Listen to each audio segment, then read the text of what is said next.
उनके ऊपर तो ऐसे ऐसे आरोप लग रहे हैं कि जो रामलला का जो पहले टेंट में मूर्ति था उसको भी उन्होंने बेच दिया है और साधु संत ही लगा रहे हैं।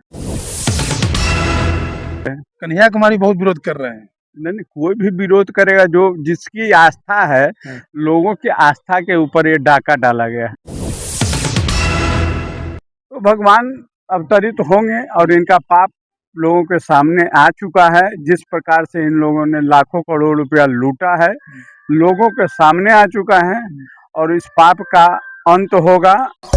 लाइव न्यूज, खबर तो पक्की है। नमस्कार, मैं शंभू कुमार, आप देख रहे हैं लाइव 24 न्यूज। मेरे साथ कांग्रेस के वरिष्ठ नेता वेंकटेश रमन जी जुड़ेंगे। हम इनसे बात करेंगे कि राम मंदिर को लेकर के, राम मंदिर में जो चंदा चोरी है उस पर हमेशा ये बोलते आ रहे हैं और नई नई बातों को उजागर कर रहे हैं। वहाँ पर आज स्टेटमेंट आया है चंपत राय का। उन्होंने कहा है कि SIT का जब तक गठन नहीं होगा तब तक हम लोग मौन धारण करके रखेंगे। इसका मतलब क्या हुआ? उन्होंने एक दोहा भी लिखा है, तो इसका मतलब क्या हुआ? क्या कहना चाहते हैं वो? देखिए, चंपत राय जी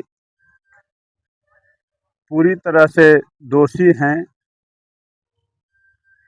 SIT के गठन हो चुका है, SIT के गठन पर भी उनको विश्वास नहीं हो रहा है, जबकि उन्हीं की सरकार है, डबल इंजन की सरकार है, स्टेट में भी और केंद्र में भी, और वो RSS के प्रमुख नेताओं में हैं।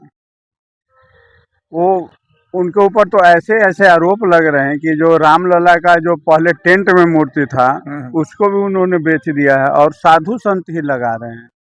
अच्छा, उन्हीं के साधु संत लगा रहे हैं। उन्हीं के जो वहाँ जो अयोध्या के जो साधु संत हैं, जिनकी भूमिका रही है, मतलब राम मंदिर का जो हाईकोर्ट में साबित करने में जिनकी भूमिका रही है, वो लोग उन पर आरोप लगा रहे हैं कि वो रामलला की मूर्ति को भी बेच दिए हैं। तो इस प्रकार का जिनके ऊपर आरोप है और वो कह रहे हैं कि SIT का जब तक जांच नहीं आ जाता है तब तक हम मौन रहेंगे। तो ये अपने आप में एक हम लोग के यहाँ लोकोक्ति है कि मौन स्वीकार लक्षणम, मतलब मौन हो जाना मतलब स्वीकार कर लिए कि हम गलती हैं। सही बात है। और दूसरी बात, वो एक तरफ कह रहे हैं कि हम मौन हैं, दूसरी तरफ लोगों को चिट्ठी लिख रहे हैं और वो लिखते हैं कि धीरज धर्म मित्र अरु नारी, आपातकाल परखे उचारी। तो इसका मतलब क्या हुआ कि वो विपत्ति क्या हुआ, उनके ऊपर क्या विपत्ति है? जांच हो रही है, अगर वो निर्दोष हैं तो उसके ऊपर विपत्ति तो है नहीं। इतना स्टेटमेंट देने की आप सफाई देने की भी आवश्यकता नहीं। इसका मतलब वो कहीं न कहीं दोषी हैं। और भगवान राम ने कहा है, निर्मल जल केवल मोहि पावा, मोहि कपट छल छिद्र न भावा। तो भगवान प्रभु श्री राम न्याय करेंगे।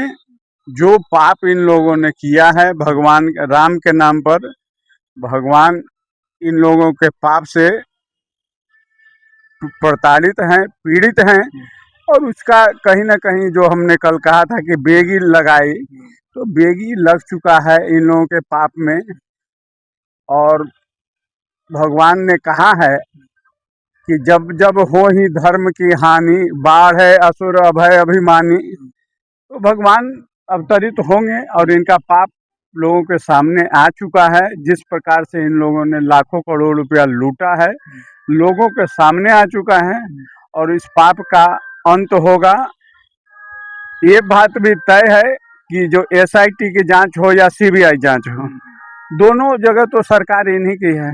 और बिहार में भी हम लोग देख चुके हैं SIT जांच का क्या हुआ, और यूपी में भी जो वहाँ पे कुंभ में जो जांच हुआ उसका भी आज तक परिणाम नहीं आया है। तो ये तो मोटा मोटी तय है कि क्या रिजल्ट आने वाला है, गोलमाल का परिणाम आने वाला है। हाँ, लेकिन ये इनको लग रहा है कि मतलब आपातकाल है, तो ये तो कहीं ना कहीं अंदर में जो राम छिपे हुए हमारे आपके उर में जो राम हैं वो जगा रहे हैं। तो ये 27 में निकलेगा क्या रिजल्ट? इसका रिजल्ट तो निकला हुआ है। भगवान राम न्याय करेंगे, उसी का परिणाम दिखा रहे हैं अभी। ये तो इनके पापों का जो घड़ा भर चुका है वो परिणति दिख रही है। कन्हैया कुमारी बहुत विरोध कर रहे हैं। नहीं नहीं, कोई भी विरोध करेगा जो जिसकी आस्था है, लोगों की आस्था के ऊपर ये डाका डाला गया है। चलिए, आपने सुना वेंकटेश रमन जी को, जो कांग्रेस के नेता हैं। उन्होंने कहा कि विपत्ति क्या होता है, आप अगर गलती की है, मौन आप धारण करना चाहते हैं, इसका मतलब हम लोग को कहा जाता है कि अगर आप मौन धारण कर लिए, इसका मतलब आप गलती स्वीकार कर रहे हैं। बाकी सरकार उन्हीं की है, डबल इंजन की सरकार है, केंद्र में राज्य में आप ही की सरकार है। तो ये जो एसआईटी कोई भी गठन हो, जो भी गठन हो, ये सारे एग्जाम्पल उदाहरण जो है ये दिखाता है कि जिनकी लाठी उनकी भैंस, कहने का मतलब जिनकी सरकार है उन्हीं की सब कुछ चलता है। लाइव न्यूज, खबर तो पक्की है।